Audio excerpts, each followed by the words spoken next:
Arro pessoal, eu vim aqui hoje para falar para vocês sobre um assunto. Eu postei uma reflexão no Instagram e algumas pessoas me procuraram a respeito dessa reflexão. Então eu vim aqui falar para vocês sobre o que eu penso, tá? A respeito da felicidade, tá? Do caminho felicidade. Se é o melhor caminho, esse vídeo vai ficar um pouco longo, mas para quem interessar eu garanto que não vai se arrepender. Primeiro, boa tarde, Dona Maria. Tudo jóia? Primeiro, felicidade. Nós temos que entender o que é a felicidade. A gente ouve, você tem que ser feliz, você tem que perseguir a sua felicidade. Eu sou feliz, você é feliz. Nós temos que entender que a felicidade, ela não é um estado, tá? A felicidade, ela é uma condição, tá? E eu vou até anotar no quadro essas coisas.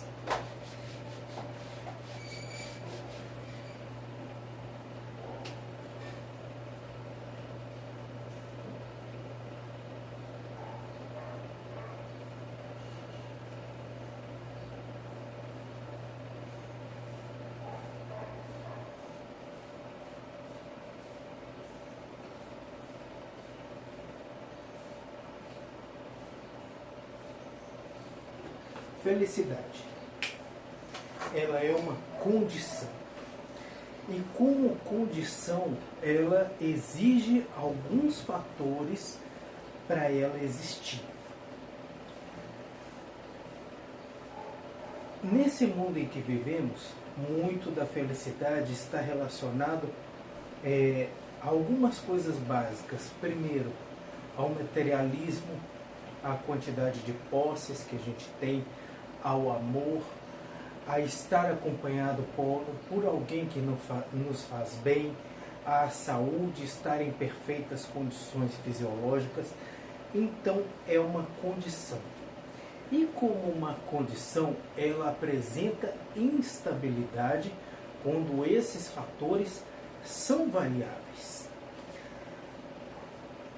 Conheço muitas pessoas que lutam muito durante a vida. E, vez por outra, elas têm um pouco mais de dinheiro, elas têm um pouco menos de dinheiro. Elas falam para mim, PJ, quando a gente ganha dinheiro é muito bom. É muito bom. Mas essa sensação, se ela entra para a rotina, ela perde esse significado de felicidade, de euforia, e ela passa a ser uma condição comum. Agora, quando você perde esse dinheiro, ela desperta uma tristeza, uma falta, um vazio. Então, quando você fala em felicidade, você atrela a felicidade a uma condição que na falta ela gera tristeza. Então, são altos e baixos. É um vem e um vai a felicidade. Quem corre atrás da felicidade vai correr sempre atrás de alguma coisa e nunca vai conquistar o que quer. Porque quando você conquista algo que te traz felicidade, imediatamente aquilo cai na sua rotina e você já vai buscar uma próxima coisa que te leva à felicidade. E a inaptidão, mesmo que momentânea, de conquistar algo, gera frustração, que traz ansiedade, que traz depressão, que traz turbilhões e caos por todo lado.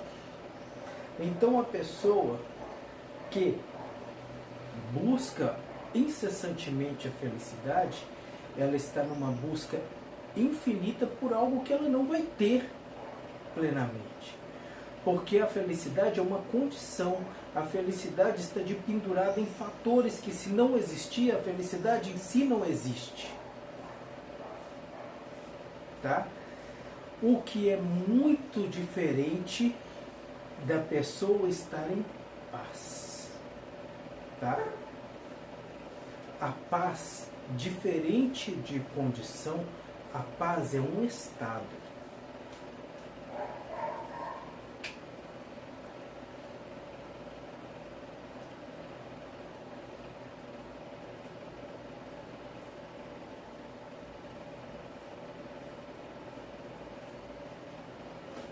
A paz é um estado.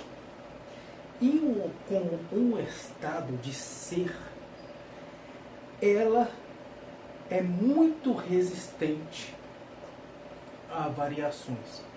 Quando você é uma pessoa concentrada, quando você é uma pessoa vibracionalmente alinhada, nada tira sua paz. Nada te tira do estado de paz. Por quê?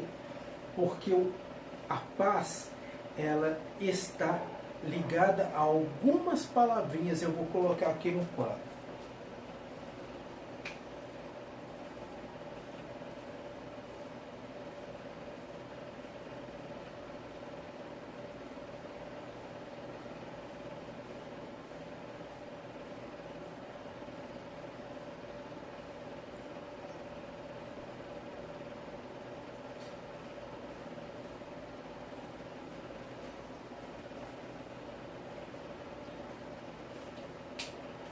A paz não depende de ações humanas, não depende de ações materiais, não depende de sentimentos. A paz, ela é muito facilmente conquistada com aceitação, com resiliência e com a fé. Vou explicar agora cada um dos três. A aceitação é a perfeita conformidade com os ciclos da vida, tá? Com os ciclos da vida.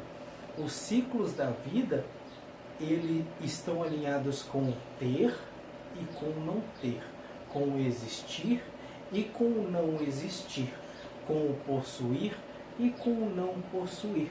E tudo mais que vem intrínseco no ciclo da vida.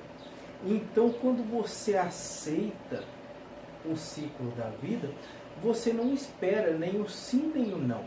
Você sabe que tudo vai acontecer de acordo com o ciclo e sabe que tudo o que acontece é de acordo com esse ciclo. Por exemplo, vou citar um exemplo pessoal meu. Aqui no abrigo, nós temos um gatinho muito amado, resgatado há quase 2 anos, que a vida inteira dele é um sofrimento. Se vocês verem mais abaixo no canal ou no canal do abrigo, vocês vão ver, é o Cravinho. Ele foi resgatado com uma grave ferida no pênis, que gerou um entupimento da uretra, e logo o bebê ele teve que ser submetido a uma cirurgia de reconstrução da uretra. Ao crescer, essa uretra começou a entupir. Tivemos que fazer a remoção do pênis dele. E foi uma luta para manter o buraquinho da uretra aberto sem o pênis. Teve que fazer sondagem com uma sonda de 12 milímetros. Doía imensamente. Coitadinho, um sofrimento absurdo. Ele sofreu tanto que o sistema imunológico dele caiu e ele desenvolveu uma doença terrível chamada esporotricose. Para quem não conhece a doença, a esporotricose, ela é como se fosse uma lepra causada por fungo, o esporotrix. A lepra em si ela é causada por um vibrião. A esporotricose é por um fungo que come a pele, come a carne e é um horror, altamente contagiosa. E essa doença se desenvolveu na região das nádegas e pernas posteriores, ou seja, algo que não tem como nem remover a parte afetada. Nós tivemos um outro gatinho aqui com esporotricose, começou no mindinho, imediatamente nós amputamos o dedinho, resolveu o problema. Mas ele está numa área que não se pode resolver. E isso já gerou revolta entre a gente. isso já gerou revolta entre a gente. Porque um bichinho que lutou a vida inteira corre sim um sério risco de ser eutanasiado, porque a doença é extremamente resistente aos remédios mais fortes. A gente até agora viu uma estabilização da doença, mas não uma redução mesmo com a medicação mais forte. Então é uma apreensão que a gente tem. Só que, como eu falo para as outras pessoas, a aceitação, a conformidade com os ciclos da vida, com a vontade divina para quem acredita em Deus ou nos deuses, é um passo importantíssimo para a manutenção da paz. E a aceitação parte do pressuposto da missão cumprida.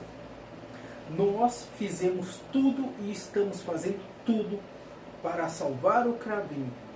Estamos dando todo o amor, toda a assistência, toda a ciência está sendo usada, toda a fitoterapia está sendo usada, todos os nossos conhecimentos estão sendo usados, a magia está sendo usada, tudo está sendo usado.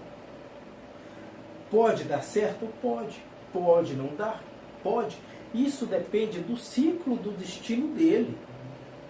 E nós temos que ter na nossa consciência e aceitar este destino e não nos revoltar contra. Isso vai impedir a gente de sofrer? Não, não vai. Vai impedir a gente de chorar? Não, não vai. Eu já chorei muito por causa dessa situação dele. Isso vai impedir a gente de se revoltar? Vai. Vai. Porque a gente aceita e às vezes o que Deus, o destino, as forças cósmicas, os deuses, os guias querem com a morte é a paz daquele sofredor. E a nossa, porque é muito difícil tratar um bichinho assim, é muito difícil, não é fácil. Ele não tem consciência, então ele complica muito o tratamento. Ele quer lamber, ele quer coçar, ele senta em qualquer lugar, ele suja as coisas, enfim. A aceitação que tudo que acontece faz parte da trama do destino. Não é para nos punir, não é para nos provocar, não é para nos perseguir. É para a evolução da nossa alma, como a da alma daqueles que estão ao nosso redor, por pior que seja. É algo que faz parte do ciclo da vida. Em tudo. Não estou falando só em caso de doença, mas eu estou falando em questão de perdas financeiras, do fim de um amor, de uma doença inesperada, enfim, tudo. A aceitação é importante. Quando você aceita, você não se revolta, você não questiona. A paz é mantida. Resiliência. A resiliência, o que é uma resiliência? É o nascer das cinzas da fênix. É a recuperação. É você se recuperar de um choque, de um baque. Tá? É você se recuperar sem perder a aceitação. É você sofrer como um ser humano sofre, mas você se recuperar daquilo e voltar a uma vibração sempre alta. É abaixar a vibração um pouquinho, sem deixar que ela vire uma vibração negativa, e depois ressurgir para uma vibração altamente positiva. E a fé para mim é muito importante. Não estou falando em questão de religiões e nem nada disso. É acreditar em algo. É acreditar em Deus, por ser Deus. É acreditar num santo. É acreditar num elemental da natureza. É acreditar num Exu. É acreditar numa pombagira. É acreditar num orixá. É acreditar na própria vibração universal, é acreditar na natureza, é acreditar nos ciclos, é acreditar nas forças cósmicas. Quando você tem fé, quando você divide com o seu sofrimento com uma força superior, isso alivia o peso, você divide o peso. Você ganha esperança, porque você espera que algo bom sempre pode acontecer. Ou mesmo a fé na ciência. que o tratamento vai dar certo, ou mesmo a fé nos seus planos, que aquela negociação vai dar certo. A fé é fundamental em tudo. Não estamos abordando religião, tá? Então, quando você descobre o caminho da paz, você não sai mais dele, a menos que você queira, a menos que você deixe a prática, tá? E a meditação, para se manter no caminho da paz, é a coisa mais importante deste mundo. Na meditação, em suas várias modalidades, você pode pensar sobre as coisas que estão acontecendo, criar estratégias, praticar a aceitação, praticar a introspecção, olhar para dentro de si, porque quando a gente conhece a nós mesmos, a nossa paz é duradoura e forte. E largue a ilusão do caminho da felicidade. O caminho da felicidade é uma prisão, uma ilusão que não é real, que não é duradoura. Pratique o caminho da paz interior, do estar em paz consigo mesmo, do estar em paz com as situações, do estar em paz do mundo à sua volta. A pessoa que está em paz, em meio ao caos, ela continua em paz. Então essa é a mensagem que eu tinha que trazer. Espero ter sido claro, espero que vocês possam compreender. Deixe nos comentários, caso queiram conversar sobre algo. Arro!